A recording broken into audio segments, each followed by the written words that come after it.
الرحمن علم القرآن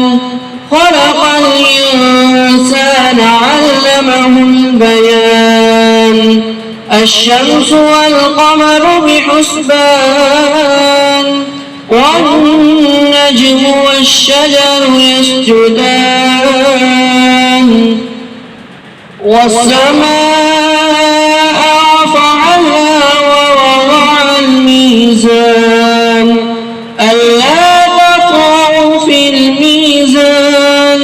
وأقيموا الوزن بالقسط ولا تخسروا الميزان